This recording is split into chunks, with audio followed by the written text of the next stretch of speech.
علم کی تکمیل نہیں. اس لیے آپ مجازی اعتبار سے تو اپنے کو فارغ کہہ سکتے ہیں، مگر حقیقی اعتبار سے اپنے کو فارغ نہ کہنے نہ سکتے.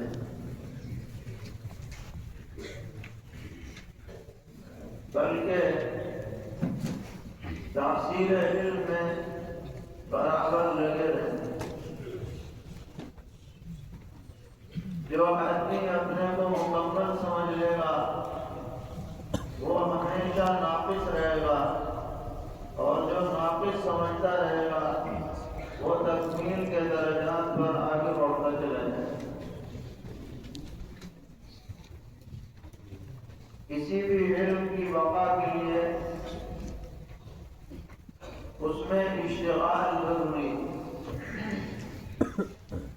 اگر آپ امتحان میں 100 نمبر لے آئے، لیکن اگر بعد میں آپ نے یہ مشورہ باقی نہیں رکھا تو یہ علم آپ کا باقی نہیں رہے گا، سینے سے نکل جائے. یہ بہت ہی بے نیاز ہے. جو اس علم کو منہ لگائے گا یہ علم اسی کی طرف متوجہ ہوگا، اور جو منہ نہیں لگائے گا، اعراض برتے گا تو علم بھی کہہ دے گا بھائی ٹھیک تم اپنی جگہ کوئی کم ہوتے ہیں. اس لیے سب یہ عزم اور ارادہ کریں کہ ہم اپنی زندگی کے آخری لمحات تک علم کے مشاغل میں لگے رہیں گے. انشاءاللہ. لاکھوں کروڑوں لوگوں میں سے اللہ تعالیٰ نے آپ کو منتخب کیا ہے علم دین پہ.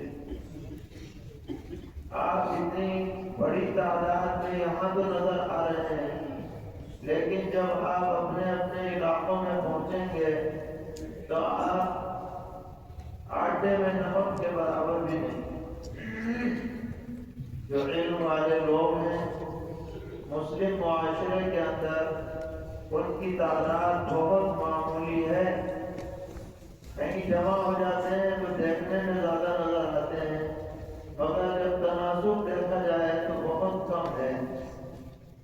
اب اگر یہ بھی اپنی ڈگر بدل دیں، رخ بدل دیں، پٹری بدل دیں تو اور مزید تناسب کیا ہے گھٹ جائے. اس لیے ہم سب یہ عزم اور ارادہ کریں اور اللہ تعالیٰ سے دعا بھی کریں کہ آخری دم تک ہم اسی میں لگے رہیں گے، یہی اسی پر ہم جئیں گے اور اسی پر ہماری جو ہے پہنچ جائے. اس لیے کوشش یہی کریں کہ ہم جو علم ہم نے حاصل کیا ہے یا ہم امانت سمجھ کر دوسروں کو منتقل کریں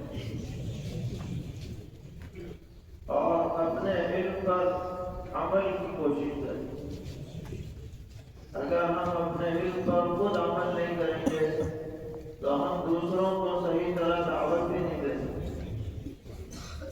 علم میں رسوخ پیدا کریں، علمی مشاغل میں لگے رہیں اور فکر صحیح سے وابستہ رہیں. ہم یہ کہا کرتے ہیں کہ اس بر صغیر کے اندر اہل سنت والجماعت جو فرقہ ناجیہ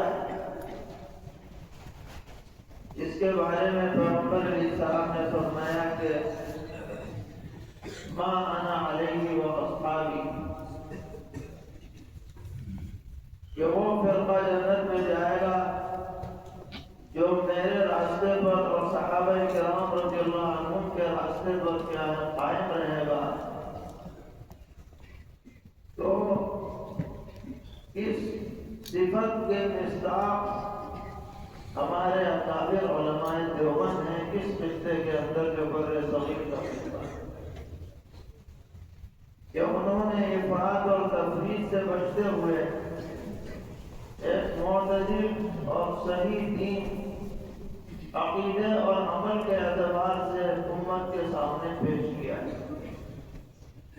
اور یہ ہماری خوش نصیبی اور سعادت ہے کہ ہمیں ان اکابر کی نسبت حاصل ہو رہی ہے، تو ہمیں اس نسبت کی لاج رکھنی اور یہ فکر صحیح جو بدعات سے پاک ہو، جو غلو سے پاک ہو، جو غلط تشریحات و تفسیرات سے پاک ہو، اور اہل سنت و جماعت کے بنیادی اصول پر پوری طرح منطبق ہوتا ہو، ہمیں اسی راستے پر چلنا ہے اور اسی راستے پر لوگوں کو چلنے کی دعوت دینی ہے۔ یہ دارالعلوم دیوبند کا اختیار ہے۔ یہ دارالعلوم دیوبند کوئی الگ فرقہ نہیں ہے، کوئی الگ جماعت نہیں ہے۔ دیوبندیت اس شہر یا محض اس ادارے سے فارغ ہونے کا نام نہیں ہے، بلکہ دیوبندیت اہل سنت والجماعت کی اصل تعبیر کا نام ہے۔ تو ہمیں اس کی پاسداری کرنی ہے۔ ہم نے جو علم اپنے اکابر سے، اساتذہ سے یہاں حاصل کیا، ہم اس کو سینے سے لگائے رکھیں۔ جو فکر صحیح یہاں ہمیں ملی، اس فکر صحیح سے سر منہ بھی ہم انحراف نہ کریں، اپنی جماعت سے الگ نہ ہو۔ یہ ہمارا جذبہ، ہمارا ذریعہ ہونا چاہیے۔ اور ہر آدمی یہ جائزہ لے لے، اپنے گریبان میں جھانک کر کہ میری ذات سے امت کو دینی نفع کیا حاصل ہوا ہے، کیا حاصل ہونے والا ہے۔ ہم نے جو یہاں پر پڑھا ہے، یہ محض دنیا کو حاصل کرنے کے لیے نہیں پڑھا کہ ہمیں کہیں ملازمت مل جائے، کہیں ہمیں نوکری مل جائے۔